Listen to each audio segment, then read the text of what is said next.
100 টাকা দাম কমই আছে এত দাম এই কথা। চিংড়ি মাছের মালাইকারি যা বানানো খুবই সহজ এবং টেস্টও দারুণ। বিয়েবাড়িতে এই চিংড়ি মাছের মালাইকারি হলে সোনায় সোহাগা, সাদা ভাতের সাথে খেতে দারুণ লাগে। তো এর জন্য প্রথমেই নিয়ে নিতে হবে চিংড়ি মাছ। আমি এখানে একটু ছোট সাইজের চিংড়ি নিয়েছি, যেটাকে বলা হয় বাগদা চিংড়ি। তো এই চিংড়ি মাছগুলোকে এবার সুন্দর করে কেটে নিতে হবে। তারপর নিয়ে নিতে হবে নারকোল। দেখতেই পাচ্ছ নারকোলটা ভেঙে জল আলাদা করে রেখেছি। জলটা তোমরা ব্যবহার করতেই পারো, আবার নাও করতে পারো। আর নারকোলটা কুড়ে রাখতে হবে।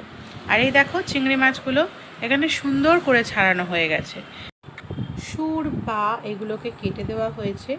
আর মাথার কাছ থেকে একটা ময়লা থাকে, সেই ময়লাটা বার করে নেওয়া হয়েছে আর ভালোভাবে ধুয়ে নেওয়া হয়েছে।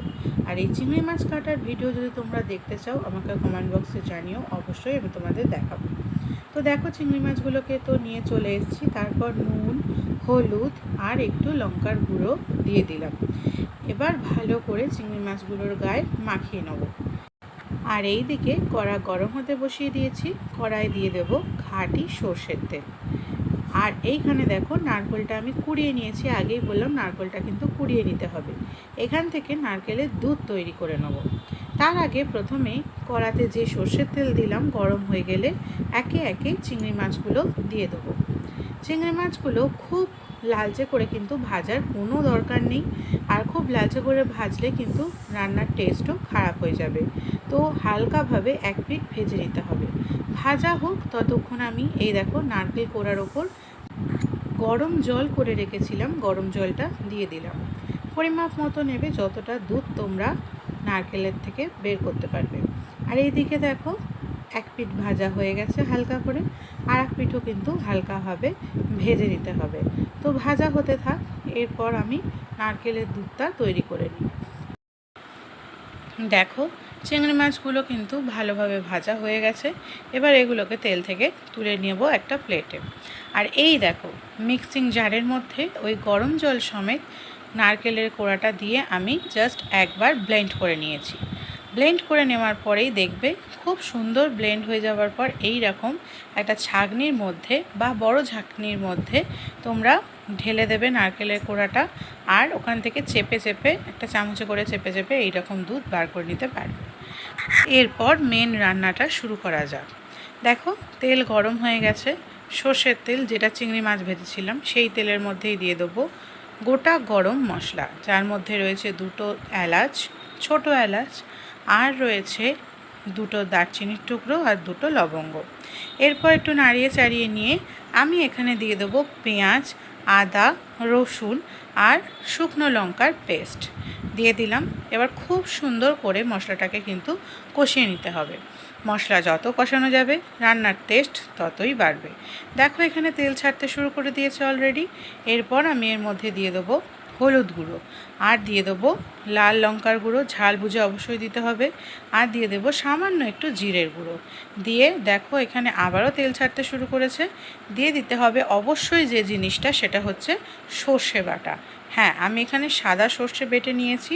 তোমরা চাইলে সাদা বা কালো যে কোনো একটা সর্ষেই বাটতে পারো, কিন্তু অবশ্যই করে সর্ষে বাটাটা এই রান্নায় ব্যবহার করতে হবে, তাহলেই কিন্তু আসল টেস্ট পাওয়া যাবে। এরপর দিয়ে দিলাম পরিমাণ মতো নুন, আর দিয়ে দেবো সামান্য পরিমাণ চিনি। এরপর ভালোভাবে মশলাটা আবারও মিশিয়ে নেব সব কিছুর সাথে। মশলা কষানো কমপ্লিট। এরবার আমি পুরো রান্নাটা কিন্তু এই নারকেলের দুধ দিয়েই করব। দুধটা দিয়ে দিলাম, অল্প অল্প করে দুধটা দেব আর ভালোভাবে মিশিয়ে নেব সব কিছুর সাথে।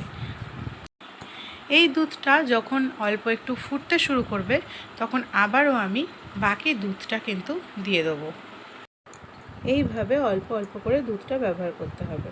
দেখো পুরো দুধটা আমি দিয়ে দিয়েছি। এবার এই রান্নাটা ভালো মতো ফুটতে দিতে হবে।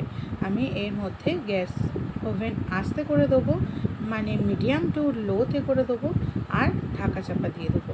তো ঢাকনা খুলে দেখে নেবো একদম ঠিকঠাক তৈরি হয়েছে কিনা গ্রেভিটা। তোমরা এবার যতটা গ্রেভি রাখতে পছন্দ করো ততটাই কিন্তু রাখবে। দেখো আমার গ্রেভির পরিমাণ একদম ঠিকঠাক আছে। এরপর ভাজা চিংড়ি মাছগুলো আমি এর মধ্যে দিয়ে দেবো।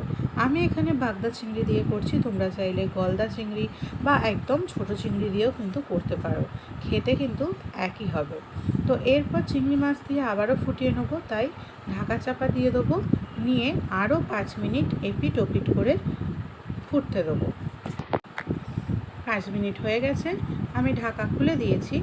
একদম কিন্তু আমার এটা রেডি হয়ে গেছে। নামানোর আগে শুধু একটু গরম মশলার গুঁড়ো আর দিয়ে দেবো ঘি। অবশ্যই ঘিটা ভালো দিতে হবে। ঘি প্রথমে দিয়ে দিলাম, এরপর দিয়ে দিলাম গরম মশলার গুঁড়ো, দিয়ে ভালোভাবে মিশিয়ে নিলেই তৈরি চিংড়ি মাছের মালাইকারি, যা টেস্টের দিক দিয়ে অনবদ্য। আর সাদা ভাতের সাথে এই গ্রেভি দিয়ে মেখে খেলে অনবদ্য লেভেলের লাগবে।